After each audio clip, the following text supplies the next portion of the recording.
Hello children, how are you all? I'm sure you all are doing really good. So children, in GK our today's topic is idioms and proverbs. So let's start the chapter. A group of words in a mixed order that have a particular meaning that is different from the meaning of each word understood on its own is termed as an idiom.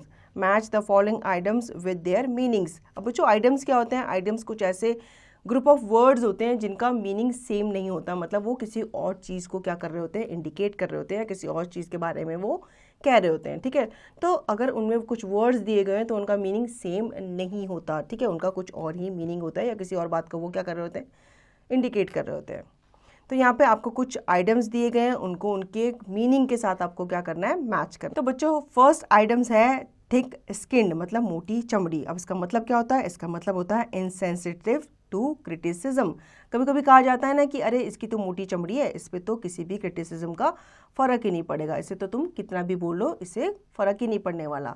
तो इसका मतलब ये होता है, ऐसे लोग insensitive होते हैं टू क्रिटिसिज्म।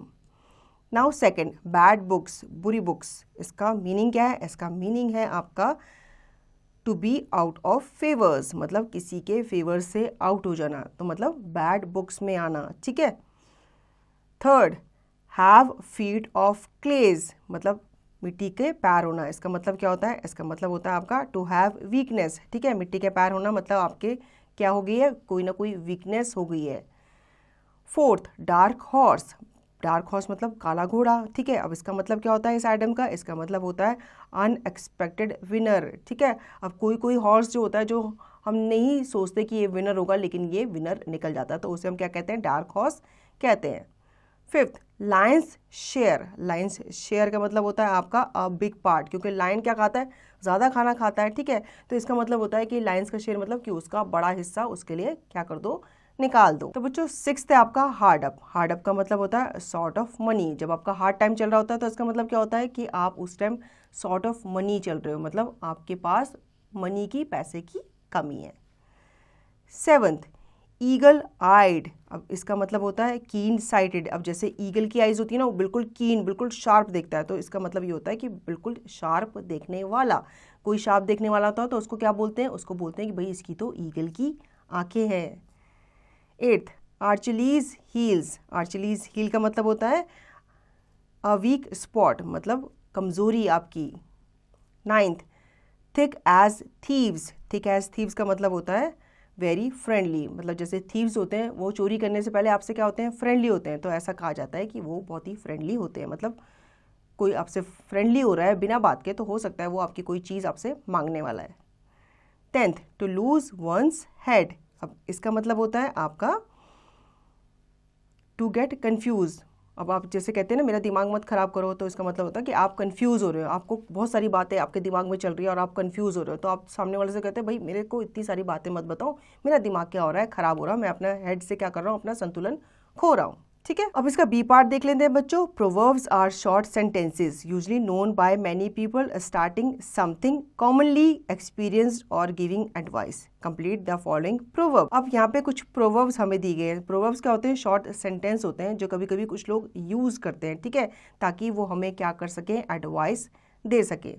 जैसे कि फर्स्ट है, ऑल दैट ग्लिटर्स मतलब इज नॉट गोल्ड। हर चमकती हुई चीज सोना नहीं होती। ठीक है, तो इसे आप कंप्लीट करेंगे, all that glitters is not gold. Second, a bird in hand is better than two in the bush. जो चीज़ आपके हाथ में है उस पर आपको क्या करना चाहिए? कॉन्सेंट्रेट करना चाहिए, ना कि जो चीज़ दूर है उसके बारे में सोचना चाहिए। Third, rolling stones has gather no moss. जो लुढ़कता रहता है पत्थर, उसका कोई भी वजन नहीं होता, या यूँ कह लो कि थाली का बैगन जो इधर से उधर लुढ़कता रहता है उसका कोई भी वजन नहीं होता। Fourth, make a mountain of moles मतलब राई का पहाड़ बनाना। Fifth, nothing succeeds like success. Success से बड़ा कुछ भी नहीं है, कोई भी चीज़ सक्सेस के जैसी नहीं होती, मतलब आपको सक्सेस मिल जाती है तो आपने मान लो सब कुछ क्या कर लिया, अचीव कर लिया। Six, as you sow so shall you reap मतलब जैसा बोगे वैसा पाओगे। Seventh, too many cooks spoil the broth. जब एक डिश को बहुत सारे कुक्स बना रहे होते हैं तो क्या हो जाता है, डिश खराब हो जाती है। इसलिए कहते हैं कि एक डिश को एक ही आदमी बनाए तो अच्छा है, ठीक है। तो इसलिए बोला भी जाता है कि बहुत सारी बातें बनाने से अच्छा है, मतलब एक ही सच्ची बात आप कन्वे करो। 8, out of sight out of mind. जो आपकी साइट्स में, मतलब जो आपकी नज़र में नहीं है वो आपके दिमाग में भी नहीं है, मतलब आपकी नज़र से निकलना, आपके माइंड से भी निकलना। 9, it takes two to make a quarrel, या यूँ कह लो कि ताली एक हाथ से नहीं बजती। तो मतलब लड़ने के लिए 2 इंसान तो चाहिए होते हैं, ठीक है। 10, all is well that ends well. बोलते हैं ना अंत में, कहानी में क्या, अंत भला तो सब भला, ठीक है। तो all is well that ends well. 11, back to square one, मतलब लौट के बुद्धू कहाँ आया, घर को आया। 12, स्पीक लेस वर्क मोर। ये आपको एडवाइस भी जाती है कि कम बोलो और ज़्यादा काम करो, ठीक है। तो बच्चों, आई होप आपको ये चैप्टर अच्छे से समझ में आ गया होगा। अब आपको इसका रिवीजन और इसकी प्रैक्टिस खुद से करनी है।